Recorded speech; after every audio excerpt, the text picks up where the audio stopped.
अस्सलाम वालेकुम, मेरा नाम डॉक्टर नवीदा वासिफ है। I am a gynaecologist. आज हम एक बहुत कॉमन से प्रॉब्लम के ऊपर बात करना चाहेंगे जो कि है एनीमिया। अब एनीमिया क्या चीज़ है? एनीमिया का मतलब है खून की कमी। अब खून की कमी जो है वैसे तो हम लोग HB से देख लेते हैं। HB मेजर किया जाता है, हीमोग्लोबिन जिसे कहते हैं, उसको आप लेबॉर्ट्री में टेस्ट करते हैं। और पाकिस्तान में अमूमन हमारी ख़वातीन का जो बहुत अच्छी खासी ठीक ठाक भी हों, खाने पीने वाले लोग हों और सब कुछ भी हों, तब भी 10 और 11 के बीच में अमूमन रहते हैं। WHO के स्टैंडर्ड के मुताबिक जिसका भी HB 11 से कम होगा we will label that person as anaemic. और अगर जो है वो 10 के करीब होगा हम उसे कहेंगे इसे माइल्ड एनीमिया है। और अगर 9 से कम होने लग जाए, 8 से कम होने, हम कहेंगे इसको मॉडरेट एनीमिया। 7 से कम को हम कहते हैं जी सवियर एनीमिया हो गया, HB अगर उससे कम हो। और अगर 3 या 4 या इस तरह से भी, जो कि हमारी बहुत ज़्यादा ख़वातीन आती हैं, they are in critical condition, उनका क्रिटिकल एनीमिया होता है। अच्छा जी, एनीमिया क्या है? बेसिकली उसमें खून की कमी हो जाती है। हमारी बॉडी में खून जितना चाहिए होता है उसकी सारी बॉडी के फंक्शन के लिए चाहिए होता है। उसको आयरन से और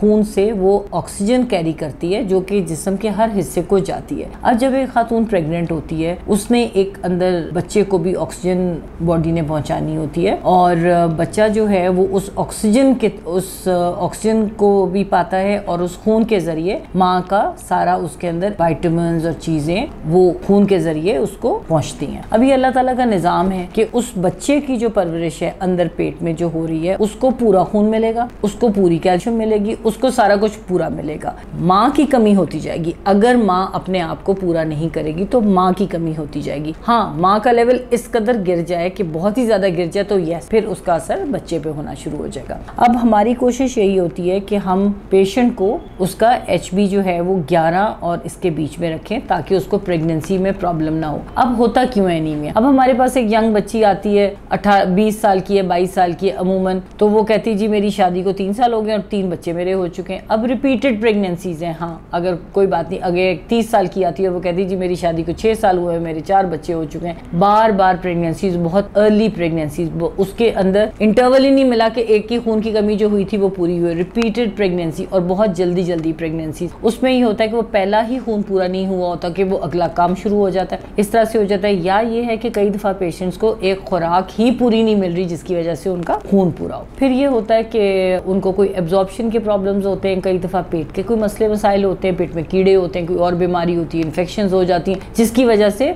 खून जो है वो पूरा मुकम्मल नहीं होता। हाँ, उसके अलावा कुछ खून की डिफरेंट बीमारियां होती हैं, जैसे थैलेसीमिया है जो कि हमें पता है वो खून की एक टाइप होती है और उसमें जो है वो वैसे ही पेशेंट का काम होता है। तो अब हम प्रेगनेंसी में सबसे पहले ये देखते हैं कि जब हमारे पास पेशेंट आता है कि हम उसका, जिस स्टेज पे भी पेशेंट आता है, हम उसका सबसे पहले HB करा लेते हैं ताकि हमें पता चले, ये हमारे पास एक बेसलाइन हो गया कि भाई इसके साथ पेशेंट आया था। अब ये है कि उसको अगर वो एनीमिक लेवल में फॉल करती है पेशेंट तो हम उसको फौरन से पहले आयरन की दवाइयां देनी शुरू कर देते। पहले हम उसको समझाते हैं कि आपने डाइट कौन सी अच्छी लेनी है, ठीक है, जिसमें आयरन रिच फूड्स आ जाते हैं जो कि आपके अच्छे हाई ग्रेड प्रोटीन्स हो जाते हैं। आप वो समझाते हो पेशेंट्स को। आप उनको घी और चीनी और इस किस्म की और जंक फूड से आप उनको कम कर दो, क्योंकि आजकल आसान ही है बच्चों के लिए कि जी पिज्जा मंगा लिया, नूडल्स खा लिए, ये चीजें जो कि आपके लिए नुकसानदेह, वो सिर्फ आपको पेप्सी पी ली, ड्रिंक्स ले लिए। अब ये सारी चीजें उस वक्त उनकी भूख को कम कर देती हैं, but actually they are very very harmful and they are not contributing कि उनका आयरन बढ़े, खून बने या कुछ ऐसी चीज हो।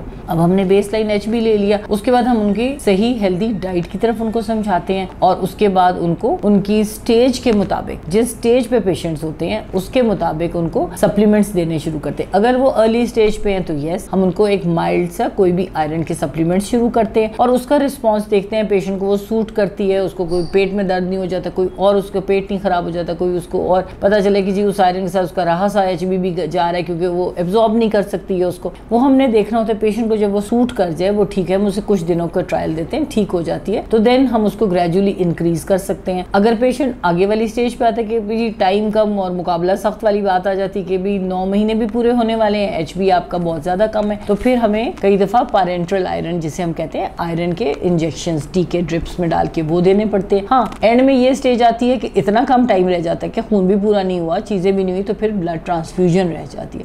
ये हमें खून पूरा करना क्यों ज़रूरी है?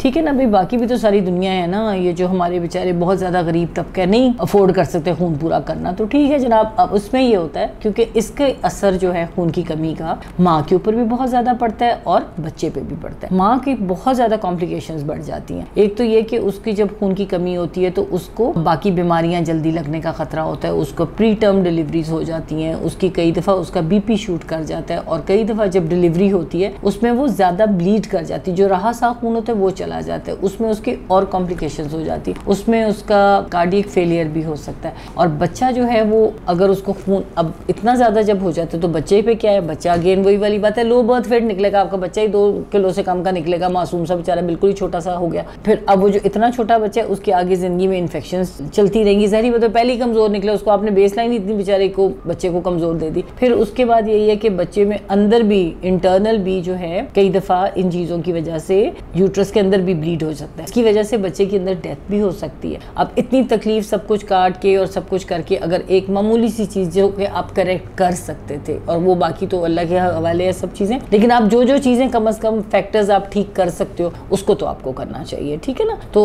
इसमें माँ की भी कॉम्प्लिकेशंस हैं, बच्चे के लिए भी कॉम्प्लिकेशंस हैं, आगे भी कॉम्प्लिकेशंस हैं। तो पहले हम सबसे पहले इसको एनीमिया को ट्रीट करते हैं। पहले हमने सबसे पहले देख लिया जब HB और कम आया तो हमने सबसे पहले रूल आउट करना है कि इसको कोई और बीमारी तो नहीं, ठीक है, जिसमें हमने बाकी टाइप्स ऑफ थैलेसीमिया देख लिया, कोई और चीज़ देख ली कि कोई और बीमारी, क्योंकि हम फिर CP करते हैं, मॉर्फोलॉजी करते हैं। अब हमें पक्का हो गया कि जी आयरन डेफिशिएंसी एनीमिया के सिर्फ इसी की कमी से हो रहा है, तो फिर आयरन दो भाई, जिसकी वजह से कमी है वही दो। तो उसके साथ फिर हम उसको एडजस्ट करके रीसेटिंग करते हैं। माओं को बहुत ज़्यादा अपना ख्याल करना होता है क्योंकि वो सेहतमंद रहेंगी, सब कुछ ठीक होगा। अच्छा, दूध भी फिर बाद में अच्छा आता है अगर उनकी कोई कमी ना हो, अदरवाइज ये कि माएँ बाद में दूध भी नहीं पिला सकती, वो भी नहीं होता, वो फिर एक अलग एक मुसीबत हो जाती है कि बच्चे को दूध भी आर्टिफिशियल और ये वाले आप देते रहते हो, तो ये वाले सारे सिलसिले। तो anaemia has to be corrected.